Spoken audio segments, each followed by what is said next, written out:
Hello students, आज हम class 12th का मैथ्स का chapter number second inverse trigonometric function start करेंगे। ये हमारा पार्ट 1 होगा। इसमें हम इंट्रोडक्शन पार्ट करेंगे, कुछ साथ ही साथ कुछ फॉर्मूले और कुछ एक्सरसाइज भी। तो चलिए चलते हैं हमारे इंट्रोडक्शन पार्ट की ओर। सबसे पहले हम ये जानेंगे कि हमारा इनवर्स ट्रिग्नोमेट्री क्या होता है। फंक्शन तो हमने रिलेशन एंड फंक्शन में पढ़ा था, इनवर्स का मतलब क्या होता है। ठीक है, ऐसा फंक्शन जिसकी आप डिपेंडेंसी जो है बदल सकें। जैसे इनवर्स का मतलब है ऐसा फंक्शन जिसकी हम डिपेंडेंसी बदल सकें। ठीक है, एग्जाम्पल के तौर पे जैसे मान लीजिए हमारे पास एक नंबर है, एक एक्सप्रेशन है y equal to x square plus 15।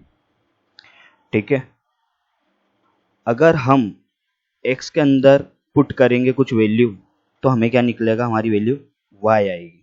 Example के तौर पे अगर if we put x equal to 0 then y equal to 15। ठीक है, if we put x equal to 1 तो देन y इक्वल टू 16। ठीक है, इस टाइप से वैल्यू निकल के आ जाएगी। मतलब y जो है डिपेंडेंट है किस पे, ऑन x पे। y जो है डिपेंडेंट है किस पे, x पे। इसका मतलब जो x है हमारा वो क्या है, रेंज डोमेन है। और y क्योंकि इस पे डिपेंड है तो ये क्या है, रेंज है, क्योंकि y की वैल्यू निकल रही है ना, निकल के आएगी तो वो रेंज ही रहेगा। उसके बाद है so we can write in this form also. इसको हम इस फॉर्म में भी लिख सकते हैं। y की जगह पे हम एफ एक्स लिख देंगे, एक्स स्क्वायर प्लस 15। ठीक है, अगर यहाँ पे एफ वाई होता तो फंक्शन y पे डिपेंड होता। अगर यहाँ पे एफ टी होता तो फंक्शन t पे डिपेंड होता। ठीक है, जो भी अंदर वाली वैल्यू है हम उसको एफ एक्स के साथ लिख देंगे। जैसे x अंदर है तो उसको एक्स के साथ एफ एक्स के साथ लिख दिया, एफ के साथ, फंक्शन के साथ, तो ये डिपेंडेंसी हो जाएगी। अब इसकी डिपेंडेंसी चेंज कैसे करें हम, तो ये भी हम कर सकते हैं। किस तरीके से, मान लीजिए हमारे पास क्या था, y equal to x square plus 15। क्या इसका हम इन्वर्स निकाल सकते हैं? तो चलिए देखते हैं। 15 इधर प्लस का है, उधर जाके क्या हो जाएगा, माइनस का। X square as it is रहेगा, एक्स स्क्वायर पर रूट है, ये क्या हो जाएगा, सॉरी स्क्वायर है, उधर जाके रूट हो जाएगा। ठीक है, ये वाली वैल्यू आ गई। इसका ये मतलब है ये इन्वर्स हो गया, इसकी डिपेंडेंसी चेंज हो गई। अब हम फंक्शन x नहीं बल्कि क्या लिखेंगे, एफ वाई लिखेंगे।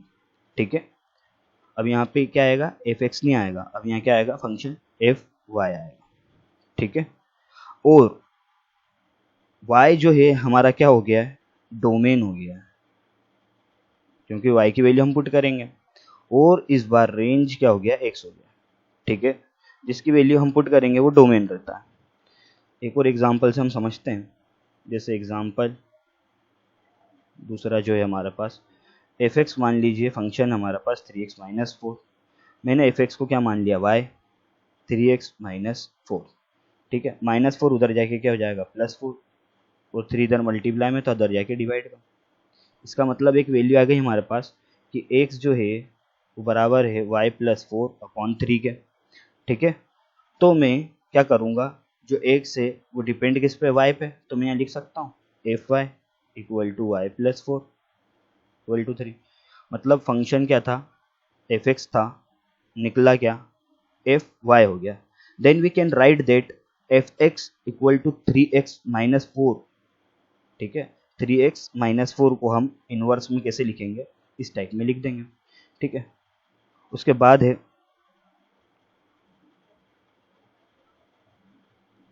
इनवर्स जो ट्रिगो है वो आप जहन में रख लें अपनी बात, कि ये छोटा पार्ट है इस चैप्टर का, दूसरा चैप्टर छोटा ही है, पर इनवर्स ट्रिगो जो है वो काम आएगा हमारा 6, 7, 8 और 9 चैप्टर। ठीक है, तो आप इसका ध्यान रखिएगा। उसके बाद आगे अगर नाउ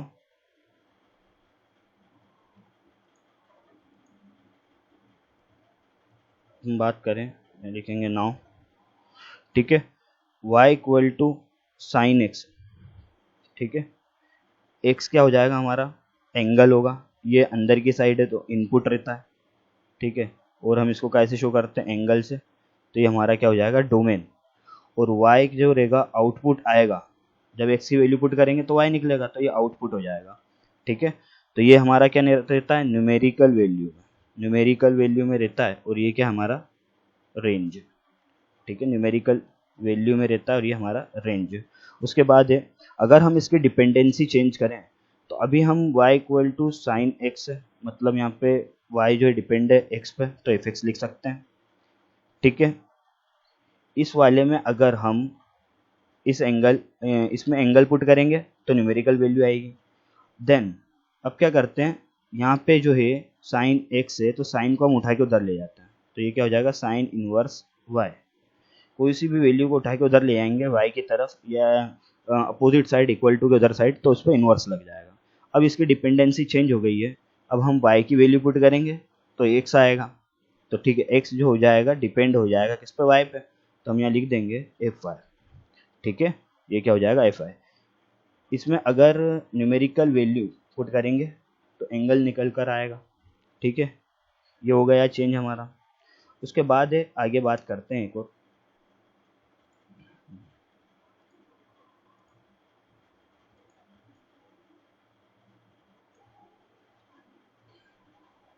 ठीक है, एक दो चीज़ की और हम बात कर लेते हैं, उसके बाद आगे बढ़ेंगे। इसके अंदर क्या करना है हमें, अब अगर if y equal to sine 45 degree, तो y इक्वल टू 1/√2 पहले है।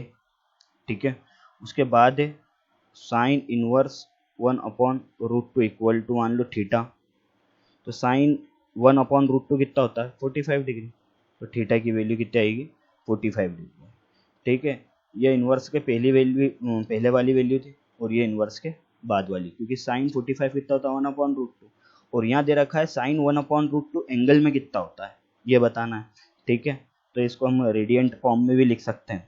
ठीक है, अब किस किस का इन्वर्स होता है और किन किन का नहीं होता है, उसके लिए ये टर्म है 1/1। ठीक है, आपने फर्स्ट चैप्टर में भी पढ़ा है 1/1। ठीक है, ज़्यादा टेंशन लेने की ज़रूरत नहीं, अगर फर्स्ट चैप्टर आपको अच्छे से नहीं याद है तो ये इससे में भी क्लियर हो जाएगा। जो 1/1 वैल्यू नहीं है उनका इन्वर्स नहीं होता, आप ये बात ध्यान रख लेना। जो 1/1 वैल्यू नहीं है उनका इन्वर्स नहीं होता है। ट्रिग्नोमेट्रिक वैल्यू 1/1 नहीं, इस हिसाब से इनका इन्वर्स नहीं होता। तो सर आप फिर ये ऊपर क्या करा रहे थे, ट्रिग्नोमेट्रिक वैल्यू का आपने इन्वर्स कर दिया था, साइन का साइन इन्वर्स कर दिया था। तो कुछ खास पॉइंट रहते हैं जिस पे ये इन्वर्स हो सकता है, और कुछ खास ऐसे पॉइंट रहते हैं जिस पे ये इन्वर्स नहीं हो सकता। तो चलिए देखते हैं, सबसे पहले 1/1 की खासियत देख लेते हैं। कि मान लीजिए एक मेरे पास सेट है ए बी सी, और दूसरा सेट है ए बी सी। मैं ए से ए को ज्वाइंट करूंगा, बी से बी को ज्वाइंट करूंगा, सी से सी को ज्वाइंट करूंगा। इसका मतलब यहाँ पे क्या आ रही है, एक यूनिक इमेज बन रही है। क्या बन रही है, यूनिक इमेज बन रही है। पर अगर हम देखें कि if you taking about y equal to sine x, है ना, हम क्या ले लेते हैं, y equal to sine x ले लेते हैं। देन हमारे पास क्या आएगा, मान लीजिए मैंने एक x सेट लिया, एक y सेट लिया। यहाँ पे मैंने लिखा 0 डिग्री, यहाँ π/2 90 डिग्री ले लिया, फिर यहाँ पाई ले लिया, और उसके साथ ही साथ यहाँ पे मैंने 2 पाई ले लिया। ठीक है, ये सब साइन की वैल्यू हो जाएगी। यहाँ पे मैं 0 डिग्री ले लेता हूँ और यहाँ पे 1 ले लेता हूँ। अब जब मैं साइन 0 रखूँगा तो 0 आएगा, साइन π/2 रखूँगा तो 1 आएगा, पाई रखूँगा तो 0 आएगा, और 2 पाई रखूँगा तो 0। अभी हमने देखा कि यहाँ तो यूनिक इमेज बन रही थी, पर इसमें तो यूनिक इमेज नहीं है। इसका मतलब ये क्या हो सकता है, 1/1 नहीं हो सकता, और अगर 1/1 नहीं होगा तो क्या होगा, ये इसका इन्वर्स नहीं निकलेगा। ठीक है, but some value belongs to 1/1। ठीक है, हम ग्राफ को देखते हैं, उसमें हम क्लियर करेंगे कि कौन कौन सी वैल्यू क्या हो सकती है, 1/1 हो सकती है। जैसे मान लीजिए एक एक्स वैल्यू एक वाई वैल्यू है हमारे पास। ठीक है, अब इसके बाद यहाँ पे 0 डिग्री, यहाँ π/2, यहाँ पाई, ठीक है, जो उधर ली थी। उसके बाद यहाँ पे 3π/2 हो जाएगी, और यहाँ पे 2 पाई मान लीजिए। उसके बाद यहाँ 0 1 0 -1 0। ठीक है, अब हम ग्राफ में देखते हैं, ये तो हमारा हो जाएगा 0। ठीक है, ये हो जाएगा 0। ठीक है, इसके बाद यहाँ पे हम ले लेते हैं π/2। ठीक, और यहाँ पे ले लेते हैं हम पाई, एक मिनट, यहाँ हम ले लेते हैं π/2, यहाँ ले लेते हैं हम पाई, और यहाँ पे ले लेते हैं हम 3π/2 और यहाँ पे ले लेते हैं 2π। वैसे इधर भी करेंगे -π/2 -π -3π/2 और यहाँ कितना आ जाएगा 2π आ जाएगा। उसके बाद हमें क्या करना है, इसके अंदर ये देखना है यहाँ पे क्या आ जाएगी 1 वाली वैल्यू आ जाएगी और यहाँ पे जो आएगी -1 वाली वैल्यू। ठीक है, अब 0 डिग्री पे 0 है तो मान लो यहाँ 0 आ जाएगा। π/2 कितना होता है 1 होता है, तो मतलब यहाँ पे हम एक डॉट लगा देंगे। उसके बाद पाई कितना है 0 है तो मतलब यहाँ पे ही रहेगा। उसके बाद 3π/2 कितना -1 है तो यहाँ पे एक डॉट लगा देंगे और 2π कितना है 0। ठीक है, अब हम मान लीजिए यहाँ से चले इस टाइप से तो हमारा ग्राफ बनेगा। उसके बाद अगर हम माइनस पे वैल्यू पे जाएं, -π/2 कितना हो जाएगा -1 हो जाएगा, इसका उल्टा हो जाएगा। पाई कितना हो जाएगा 0 हो जाएगा। 3π/2 माइनस का था, माइनस मिलके क्या हो जाएगा प्लस का, ये माइनस के ना। उसके बाद 2π कितना रहेगा माइनस का 0 ही, 0 पे माइनस साइन लगता है इसलिए 0 ही रहेगा। उसके बाद है इस टाइप से रिटर्न बनेगा।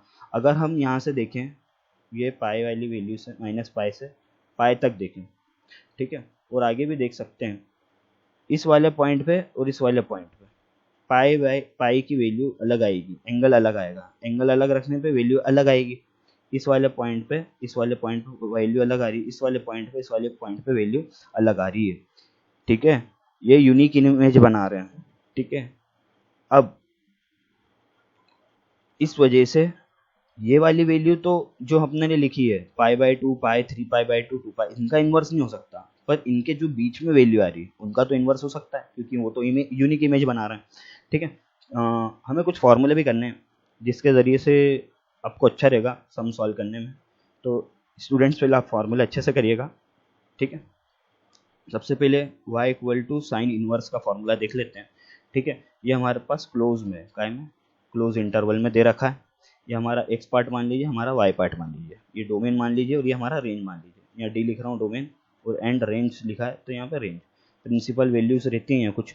ठीक है, उसके बाद है -1 से 1 तक साइन इनवर्स की वैल्यू चलेगी और इसके रेंज जो आएगी, इसका जो आंसर आएगा -π/2 से π/2 मतलब -90 से 90 तक आएगा। इसके बीच में इसका आंसर आना चाहिए, ये बिलोंग्स करेगा इसका आंसर। जो भी हम इसके साइन इनवर्स से सम करेंगे तो -π/2 की प्रिंसिपल वैल्यू आएगी।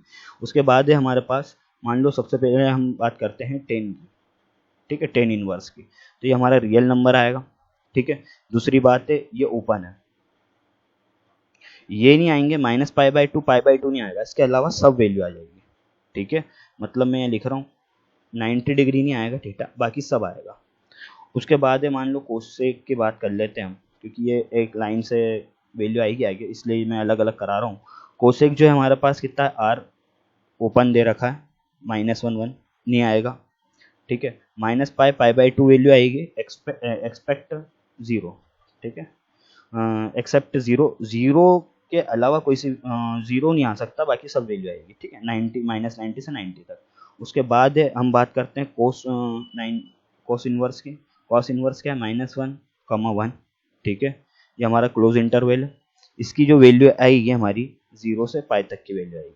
उसके बाद आगे चलते हैं हम, इसके अंदर क्या करना है हमें, सेक इनवर्स के अंदर जो हमारी वैल्यू रहेगी वो रहेगी रियल नंबर से -1 से 1, ये नहीं आएगा।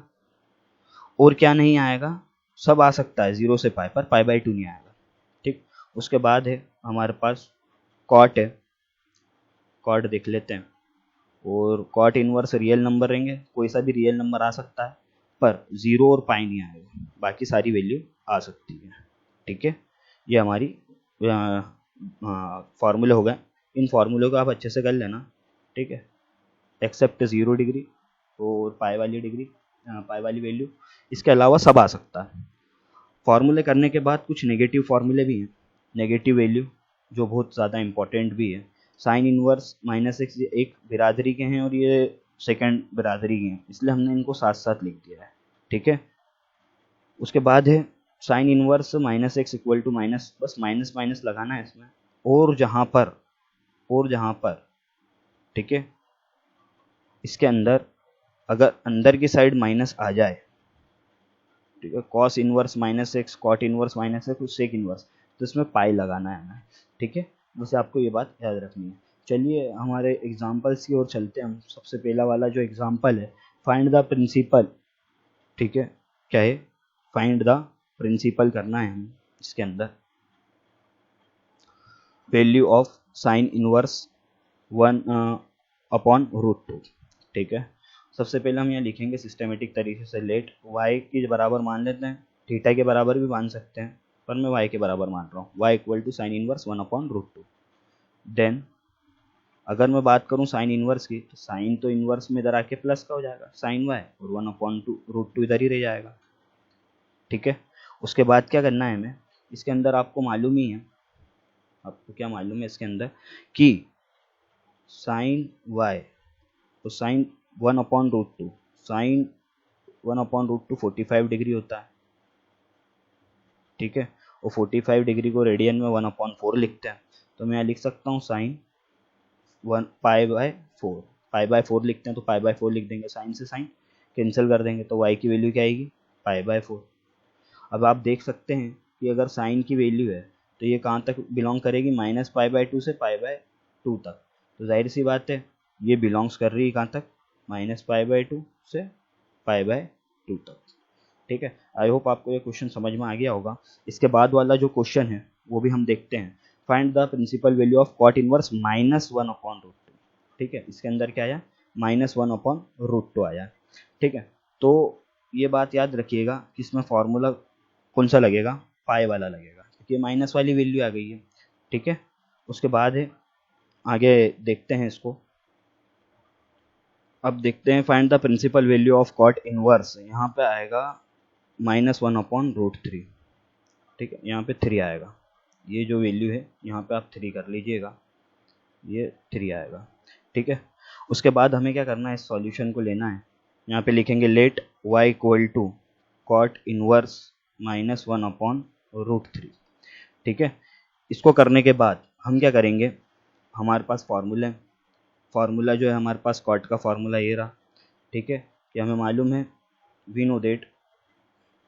ठीक है, कॉट इनवर्स x किसके बराबर रहता है? -x। ठीक है, -x किसके बराबर रहेगा? Pi minus cot inverse x के बराबर। ठीक है, तो वैसे ही हम इसको भी सॉल्व कर देंगे। ठीक है, अब यहाँ पे क्या आएगा हमारे पास? y equal to pi minus cot inverse 1/√3 आ जाएगा। ठीक है, अब ये बात याद रखिएगा आप कि पाई माइनस, अब ये कॉट 1/√3 कितना होता है?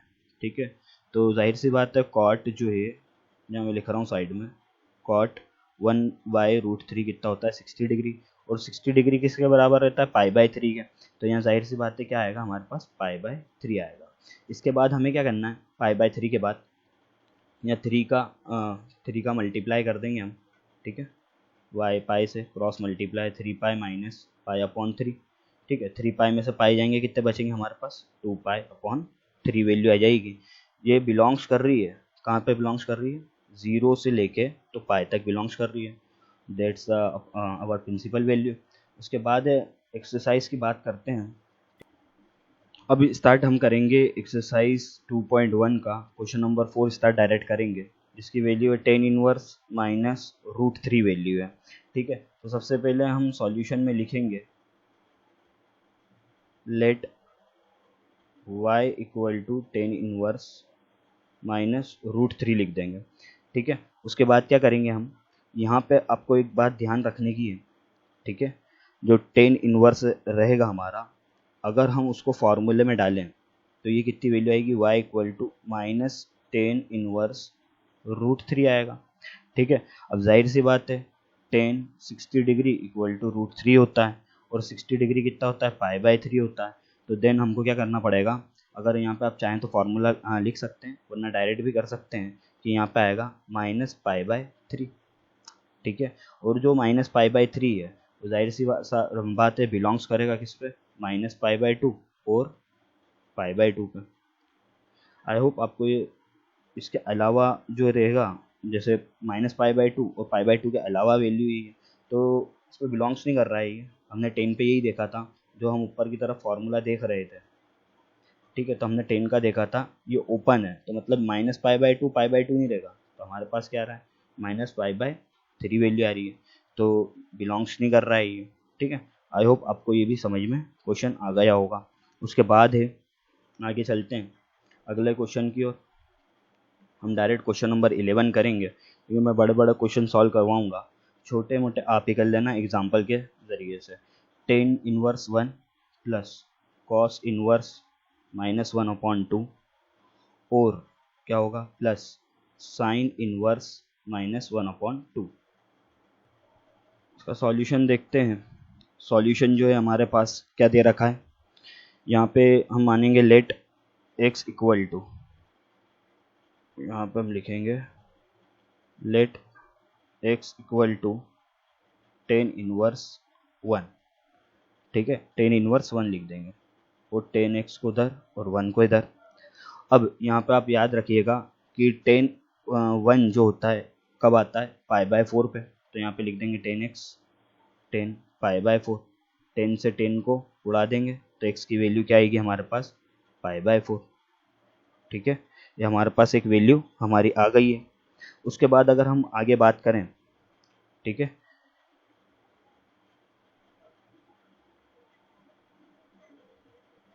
अब इसका सॉल्यूशन सॉल्व करते हैं। मान लेते हैं let x equal to tan inverse 1 है हमारे पास। ठीक है, अब अगर टेन इनवर्स इधर है तो यहाँ पे जाके क्या हो जाएगा, 10x इक्वल टू 1 हो जाएगा। अब दूसरी बात है, 10x की जो 1 की वैल्यू रहेगी वो रहेगी 10 π/4, तो 10 से 10 को हम उड़ा देंगे, x की वैल्यू क्या आएगी, π/4। हमारे पास वैल्यू फर्स्ट आ गई। उसके बाद अगेन फिर से नीचे की तरफ लिखना है y equal to cos inverse -1/2। ठीक है, अब इसमें -1/2 आ गया तो हम क्या करेंगे, और ये कॉस वाली वैल्यू है तो फिर फॉर्मूले की तरफ जाएंगे कि pi minus cos inverse 1/2, minus sine को बाहर कर देंगे। अब आपको मालूम है कॉस 1/2 कितना होता है, ठीक है, 60 डिग्री के बराबर, और 60 डिग्री जो रहता है स्टूडेंट्स वो π/3 रहता है। ठीक है, अब वापस से क्रॉस मल्टीप्लाई करेंगे, 3π - π/3, तो y की वैल्यू क्या आएगी, 2π/3। ठीक है, ये हो जाएगा 2π/3। उसके बाद है अगले वैल्यू z की, है ना, again z equal to sine inverse 1/2 ले लेंगे, है हमारे पास वैल्यू थी। ठीक है, अब इसको हमने ले लिया -1/2, है ना, क्या थी वैल्यू हमारे पास, शायद माइनस थी। ठीक है, तो यहाँ पे लिख देंगे माइनस। ठीक, अब इसके बाद क्या करेंगे, साइन इनवर्स को उधर पहुँचा देंगे। ठीक है, साइन हमारे पास चला जाएगा, तो साइन z हो जाएगा, तो -1/2 एज इट इज़ बच जाएगा।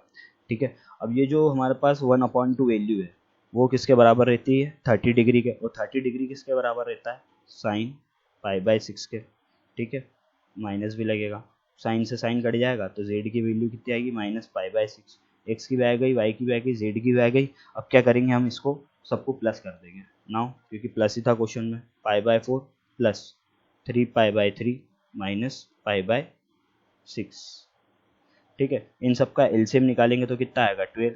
4 की टेबल में 12 3 टाइम, 3π आ जाएगा। 3 की टेबल में 12 जो है वो कितने टाइम आएगा हमारे पास, 4 टाइम, तो 4 2 ज़ा 8π, और उसके बाद 6 की टेबल में 12 कितने टाइम, 2 टाइम, तो 2π। ठीक है, उसके बाद क्या करेंगे, 3 और 8 11 हो जाएगा, और 3 और 8 11 हो जाएगा, 11 और जो माइनस करेंगे 2, तो हमारे पास कितना आ जाएगा, 9π/12। इसको कैंसल आउट कर देंगे। ठीक है, 3 की टेबल में 12 4 टाइम, 3 की 9 3 टाइम, 3π, मतलब 3π/4 हमारे पास वैल्यू आ गई। ऐसे ही आगे वाला क्वेश्चन भी करेंगे हम, क्वेश्चन नंबर 12 को भी सॉल्व करेंगे। ठीक है, क्वेश्चन नंबर जो 12 है हमारे पास वो है cos inverse 1/2 plus 2 sine inverse 1/2। ठीक है, स्टूडेंट्स आपको इसमें फॉर्मूला अच्छे से करना है, जो मैंने नेगेटिव के फॉर्मूला बताए थे वो आपको अच्छे से करना है। अब चलिए चलते हैं, मान लीजिए let x equal to cos inverse, x equal to cos inverse 1/2 मान लेते हैं। ठीक है, देन क्या हो जाएगा, कॉस x इक्वल टू 1/2 हो जाएगा। आपको मालूम होना चाहिए कि कॉस x की 1/2 की वैल्यू 60 डिग्री होती है। इसका मतलब क्या आएगा, 60 डिग्री के हिसाब से अगर रेडियन में करें तो π/3 वैल्यू आएगी, कॉस से कॉस उड़ जाएगा तो x की वैल्यू कितनी आएगी, π/3। ये हमारे पास वैल्यू आ गई। उसके बाद लिखेंगे अगेन फिर से, ठीक है, हमारे पास क्या दे रखा है, y equal to 2 sine inverse 1/2 दे रखा है। ठीक है। इसके बाद क्या करेंगे, हम यहाँ पे लिखेंगे हम y साइन, ठीक है, या साइन y, ऐसा लगा देंगे sine y equal to 2 multiply 1/2, ठीक है। 1/2 साइन की वैल्यू कितनी होती है हमारे पास, 1/2 साइन की वैल्यू भी 30 होती है, ठीक है। तो 30 डिग्री पे क्या आएगा हमारे पास, 30 डिग्री पे π/6 आएगा। तो यहाँ पे हम लिख देंगे कि यहाँ पे 2 मल्टीप्लाई साइन π/6, 2 से इसको कैंसिल आउट कर देंगे, कितना बचेगा हमारे पास 3, और साइन से साइन बढ़ जाएगा तो y की वैल्यू क्या आएगी π/3। अब इसको क्या करना है, हमें प्लस कर देना है। तो यहाँ पे हम लिखेंगे π/3 प्लस π/3। तो हमारे पास जो वैल्यू आएगी वो आएगी 2 बार 3 एक बार लिख देंगे 2π, मतलब हमारे पास वैल्यू आएगी 2π/3। आई होप आपको ये समझ में आ गए होंगे क्वेश्चन। उसके बाद है जो अगला MCQ है, ठीक है। क्वेश्चन नंबर 13 में अंदर ये दे रखा है, if sine inverse x equal to y then, ठीक है। ये ऑप्शन दे रखा है 0 जो रहेगा छोटा रहेगा या बराबर रहेगा y से, और y छोटा रहेगा बराबर रहेगा पाई से। बी वाला ऑप्शन दे रखा है -π/2 जो रहेगा छोटा रहेगा या बराबर रहेगा y से, और y छोटा बराबर रहेगा π/2 से। ऐसे ही मान लो सी ऑप्शन है 0 जो छोटा रहेगा y से और y पाई से, और डी वाला ऑप्शन है -π/2 छोटा रहेगा y से और y छोटा रहेगा π/2 से, ठीक है। तो आपको ये ध्यान रखना है कि sine inverse x equal to y, x बराबर है y के, तो हमारा बी ऑप्शन सही है, क्योंकि हमने फॉर्मूले में देखा था अगर साइन इनवर्स आ जाए, ठीक है, y के, तो हमारे पास साइन की वैल्यू क्या होती है, साइन की वैल्यू रहती है -π/2, π/2 के बीच की रहती है, ठीक है। यही इस टाइप की इनमें से कोई सी रहेगी, तो हम बी वाला ऑप्शन रहेंगे -π/2 रहेगा या इससे बड़ा रहेगा, या π/2 रहेगा या इससे छोटा रहेगा, इसलिए बी वाला ऑप्शन इसका करेक्ट है। आई होप आपको वीडियो समझ में आई होगी। नेक्स्ट पार्ट हम जल्दी अपलोड करेंगे, जब तक आप इसकी प्रैक्टिस करिएगा, और इसके जो क्वेश्चन नहीं कराए हैं उसकी भी आप प्रैक्टिस कर लीजिएगा। Thank you.